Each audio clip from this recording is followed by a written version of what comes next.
스타드밸리에는 8개의 보석이 있습니다. 다이아몬드, 루비, 아쿠아마린, 에메랄드, 옥, 자수정, 토파즈, 무지갯빛 파편까지요. 가격 순으로 나열하면 이렇게 되죠. 최강 10레벨에서 보석 학자를 고른다면 보석의 가치도 30% 증가합니다. 이번 챌린지에서는 무지갯빛 파편만 제외하고 7개의 보석만 가지고 챌린지를 진행해 볼까 합니다. 열심히 광산을 내려가 보석을 캐고 보석을 팔아서 조사 엔딩을 보는 데까지 얼마나 걸릴까요? 이번 챌린지 보석을 좋아하는 구보석씨는 채석장에 있는 언덕농장에서 시작합니다. 보석 팔아서 엔딩 보기! 눈 뜨고 침대 위치 바꾸고 파스잎 씨앗까지 받고 밖으로 나갑니다.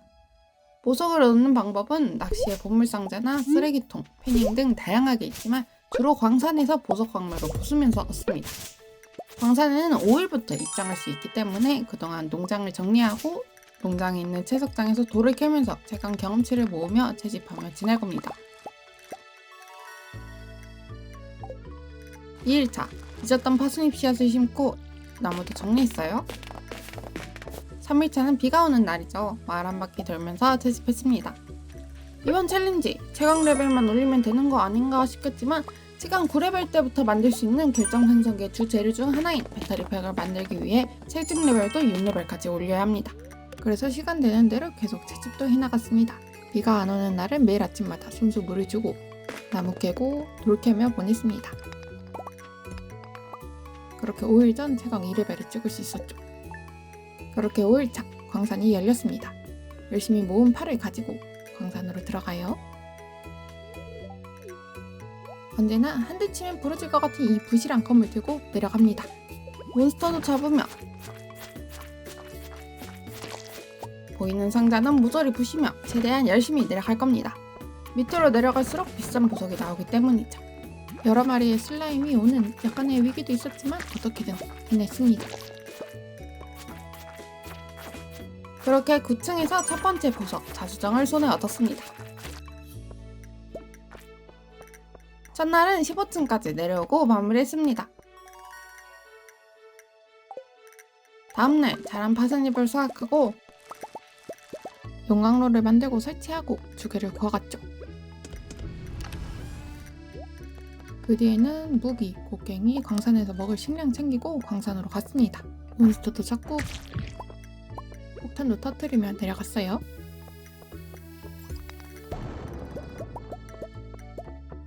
층에서 두 번째 보석 토파즈를 얻었고 상자를 부시면서 하나 더 얻고 자수정도 얻었죠. 좋습니다. 빗반지는 손에 껴줬습니다. 24층에서도 얻고 자수정 몬스터랑 광면을 캐면서 하루 만에 4개를 얻었죠. 다음 날에도 계속 광산을 내려갔어요. 41층까지 내려갔고 상자에서 세 번째 보석인 옥을 얻었습니다. 그렇게 47층에서 추가로 옥을 얻었고요. 체력이 없어서 그만 가려고 했는데 운이 좋게 몬스터를 접으면서 사다리가 생겼죠. 내려가면서 얻는 광산 보상에서 신발은 내일 그 뒤에 나오는 신발이 옵션이 좋았기 때문에 바꿔 신어줬습니다. 9일도 광산이 왔습니다. 토파즈를 얻고 상자에서 옥도 얻고 또 얻었죠. 광산에서 먹을 게 부족해지면서 당근 씨앗도 파서 심었습니다. 농사도 했다고요. 광산 아래로 행할수록 곡괭이를 휘두르는 게 힘들어져 그동안 모은 작고 작은 보석들을 팔아 2000골드로 곡괭이 업그레이드를 맡겼습니다. 도구 업그레이드가 되는 동안 채집하고 나무 베면서 채집 경험치를 올렸죠. 11일을 맡겼으니까 13일에 되겠지 했는데 웬걸 13일은 축제날이죠? 완전히 까먹고 있었습니다. 하루 더 밀린 김에 호수 쪽 나무도 정리했습니다. 후짜. 그렇게 14일 튼튼해진 고리 곡괭이를 받으며 다시 광산에 들어갈 준비를 마쳤죠. 확실히 업그레이드가 되니까 빠르고 좋았어요. 69층 상자에서 옥을 얻고 71층에서 자수정, 그 뒤 토파즈, 옥을 얻었고 79층에서 새로운 네 번째 보석 아쿠아마린을 얻었습니다. 농장으로 돌아와서는 보석만 따로 보관하게 상자를 하나 배치했습니다. 시간이 흘러 어느새 80층 지대까지 내려왔고 84층에서 자수정, 92층에서 다섯 번째 보석 루비를 발견했습니다. 가방이 한 줄이라서 먹어서 가방에 빈 공간을 만들어 챙겼고 루비만으로도 기뻤는데 똑같은 층에서 여섯 번째 다이아도 발견했죠. 몬스터를 먼저 잡고 캐줬습니다. 아주 좋아요. 보이는 금도 캐면서 내려갔습니다. 그 뒤 94층에서 아쿠아마린을 얻으며 보석함은 날이 갈수록 빛나갔죠. 그날 밤 스킬 레벨업을 했고 최강 5레벨에서는 보석을 2개 발견할 확률이 생기는 지질학자를 골라줬습니다. 이번 챌린지의 핵심인 결정 생성기의 주 재료에는 금주개가 들어가기 때문에 주개도 틈틈이 구워갔고요. 매일 광산에 다녀와 보석함에 보석을 넣어줬죠. 그렇게 18일 96층에서 마지막 7번째 보석인 에메랄드를 발견해 캐면서 목표였던 스타듀밸리의 7개 보석을 모두 다 모았습니다. 99층에서 다이아도 얻고 상자에서 에메랄드도 추가로 얻었습니다. 그렇게 100층에서 별방울을 먹으며 체력을 풀로 채운 뒤 강해진다. 다시 또 광산에 내려갔죠. 농장으로 돌아오면 죽여 굽고 물건 정리하고 그렇게 하루를 마무리했습니다. 다음날도 광산으로 갔고 광산 바닥으로 향할수록 보석 광맥이 빈번하게 나왔죠. 그렇게 여러 보석을 모으면서 오후 10시 40분 광산 120층을 찍고 어예 해골 열쇠를 손에 얻었습니다. 영광으로도 추가 설치하면서 금주개를 계속 구워갔고 사막박스를 해금하기 전까지 80층 아래 구역을 돌면서 보석과 박쥐날개를 파밍했습니다. 박쥐날개는 배터리팩 재료에 들어가요. 그 뒤 95층에서 몬스터를 잡다가 생각지도 못한 이리듐 주개를 손에 얻었죠. 오, 좋습니다. 다음날도 광산에 가면서 내려가는데 피할 수 있을 거라 생각했지만 그만 쓰러지고 말았죠. 라이너스 덕분에 살았습니다. 살았다는 안도에도 잠시 가방에서 잃어버린 물건이 다이아일까봐 걱정이 됐죠. 다행히도 아니었어요. 휴, 돈도 뺏긴 했는데 돈은 그대로입니다. 20골드밖에 없어서 그런 걸까요? 거지여서 다행이었습니다. 삐철철 흘리면서 바로 후퇴했고요. 다이아는 상자에 바로 넣어줬습니다. 다음날도 광산에 가고 그 다음날도 보석을 모아 올라왔죠. 그렇게 광산에서 체력 딸려서 도망쳐서 나왔을 때는 넘치는 에너지와 시간을 농장에 나무를 정리하며 보냈습니다. 열심히 돌 캐고 나무를 캔 덕분인지 그날 밤 스킬 레벨업을 했습니다. 그렇게 체질 5레벨을 또 달성했죠. 25일도 광산 갔다가 농장의 채석장 정리하고 나무 정리했습니다. 여름이 오기 전에 피레침 제작법을 배우고 싶었거든요. 체력 탈탈 쓰고 다음날도 마을 온 구역을 돌아다니면서 나무 정리했습니다. 하나 둘 셋 냐 또도도도도도도도도도도도 똔똔똔. 다음날도 광산 갔다가 그렇게 28일 나무 베다가 반가운 문구가 떴습니다. 봄의 마지막 날 피레침을 만들 수 있게 되었죠.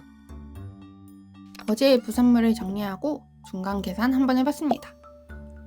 조자 멤버십을 구매하고 버스를 수리할 정도의 금액을 모으기 전까지 계속 보석을 모으기만 했습니다. 피레침을 만들어 농장 한 구석에 설치를 했고요. 주개도 계속 구워갔습니다. 하루하루 계속 광산을 돌았고 2일 밤 최강 9레벨을 달성하면서 결정 생성기를 만들 수 있게 되었죠. 이제 이것만 있으면 보석이 복사가 된다고 하며 좋아했지만 이리듐 주개가 없어서 버스를 해금하기 전까지 못 만듭니다.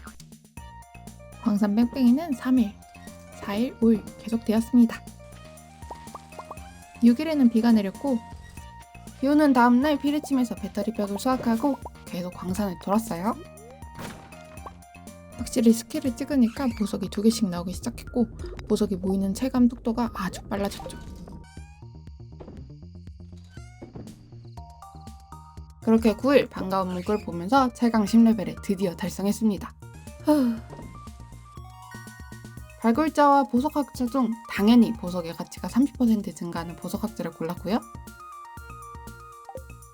모으고 광산 가고 정리하고 그렇게 10일 혹시 모를 다이아 몇 개 빼고 달달 팔았습니다.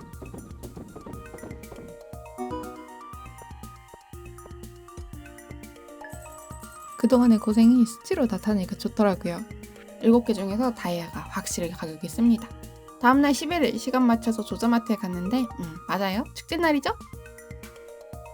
참가도 안 하면서 왜 문을 안 여나 화가 났었는데 지금 생각해보면 사실 마트 직원들 축제 참가하라고 문을 닫는 그런 큰 그림일까요? 설마.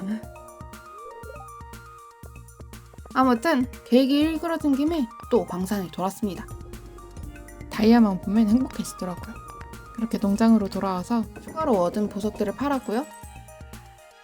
다음날 바로 멤버십을 구매하며 그 다음날 13일 바로 버스를 수리했습니다. 또딱또땅 또딱또땅. 버스를 수리한 다음날 아침, 정령들의 기분이 좋은 날 사막광산에 가려고 했는데 딱 좋은 날이었죠. 조개를 굽고 농작물을 수확하고 모으고 그 뒤 폭탄들을 챙긴 뒤 잡화점에 왔습니다. 42일 만에 가방 업그레이드를 한 거죠. 드디어 오전 10시 40분 500골드를 내고 사막으로 갑니다. 그렇게 도착한 사막에서 몬스터들에게 맞아 죽을까봐 먹을 선인장도 몇 개 줍고 광산으로 드디어 들어갑니다. 처음 간 거라 최대한 빠르게 내려가면서 이리듐을 모으는 것을 최우선으로 생각하면서 내려갔어요. 19층에서 이리듐 광석을 처음 발견했고 그 뒤로도 강도가 나올 때마다 내려가며 열심히 내려갔습니다. 29층에서 이리듐 광맥인 줄 알았는데 몬스터인 친구들도 잡으며 광석을 모으고 54층까지 찍고 나왔습니다. 그렇게 이리듐 광석은 21개 모았죠. 보석함도 다시금 채워지기 시작했습니다. 이리듐 광석은 날이 가기 전에 주개로 구워줬습니다. 석탄이 없어서 나무 태워가면서 이리듐 주개를 구웠고 주개 모아서 결정생성기를 만들어 집안에 배치했습니다. 결정생성기의 안에 보석은 당연히 다이아로 넣어줬고요. 녹색비가 내리는 날은 버스 운행을 안 해서 기존 광산에 와서 퇴강했습니다. 그날 밤 다음날에 쓸 버스비가 없어서 보석 몇 개를 또 팔았죠.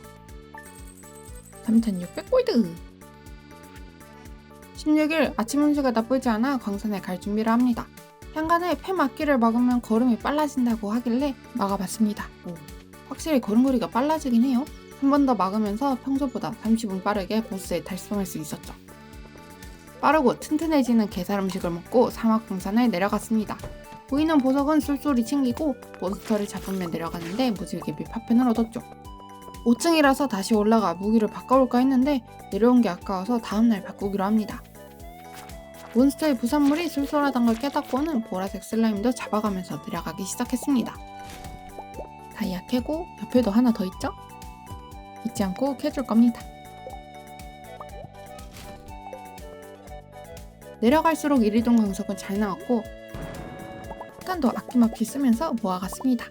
가져온 음식은 아끼지 않고 사용해줬고요. 갱도도 떨어지면서 52층까지 내려왔죠.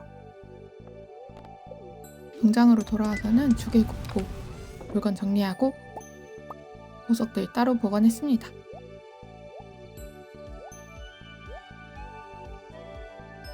운이 안 좋은 날은 사막에 안 가고 마을에 머물렀습니다. 생성기도 더 만들어 설치하고 마을 광산을 돌았죠.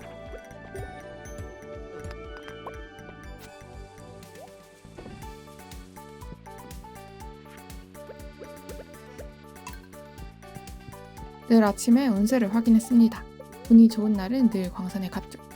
바로 파편 챙겨서 사막에 왔습니다. 이제 강력한 무기를 손에 얻었습니다. 새로운 무기로 몬스터를 잡으면 이리듐을 모아갔죠. 확실히 좋긴 해요. 계단 쓰지 않고 열심히 잡았습니다. 혹시 이리듐 주개를 줄지 않을까 해서 다 잡았는데 안 나왔어요. 새벽 늦게까지 열심히 내려갔습니다. 고생한 만큼 보석은 계속 쌓여갔죠. 19일에는 그동안 깨지 못했던 54층의 벽을 뚫고 75층까지 내려갔습니다. 보석은 늘어갔고 결정생성기도 계속 추가되었죠.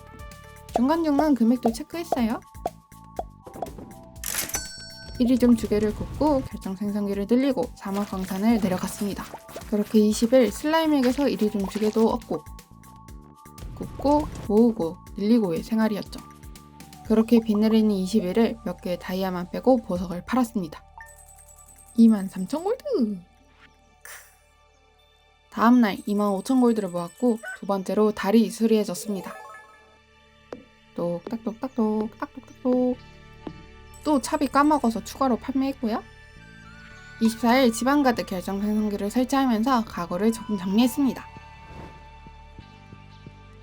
그리고 수리된 다리를 넘어와서 최적정에 생성된 광석들을 파밍했습니다.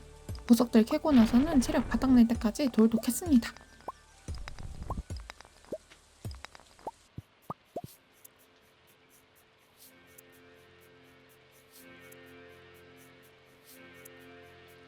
운이 좋은 날은 꼭 사막으로 갔고 새벽 1시가 넘어서도 파밍하다가 얻었던 농장 토템으로 귀가했습니다.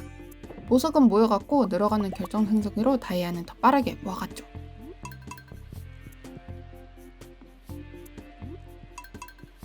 (26일) 밤 또 한 번 보석을 팔았고요. 다음날 세 번째로 광차를 수리했습니다. 똑딱똑딱 똑딱똑딱. 28일 밤에도 한 번 더 보석을 팔았는데 계산 실수로 수리하기엔 돈이 애매하게 부족합니다. 다이아 하나만 더 팔았으면 됐는데 말이죠. 아차차. 그렇게 가을 1일 밤 결정 생성기를 정리하면서 그동안 넣어둔 다이아몬드를 모두 수거했습니다. 전부 팔아주니 다이아로만 36,000골드를 모았죠. 그렇게 네 번째로 온 시 똑딱똑딱똑 똑딱똑딱 마지막으로 패닝까지 수리를 마쳤습니다. 도도도도도도도 날이 밝고 엔딩 보러 가야죠? 버스 수리까지가 정말 오래 걸리고 매일같이 광산 뺑뺑이 힘들었는데 어떻게든 해냈죠? 여러 챌린지를 하면서 안 찍는 스킬도 찍어보고 새롭고 늘 재밌어요. 보석만 팔았는데 개수가 안 떠서 아쉽네요. 짜잔! 그렇게 그동안 만든 결정생성기를 길을 깔아봤습니다. 그렇게 엔딩 보러 달려갑니다. 모리스의 긴 연설은 커트하고요. 오늘도 구성이 고생했다 싶으시면 구독이랑 좋아요, 댓글까지 감사합니다. 그럼 다음에 또 봐요. 안녕!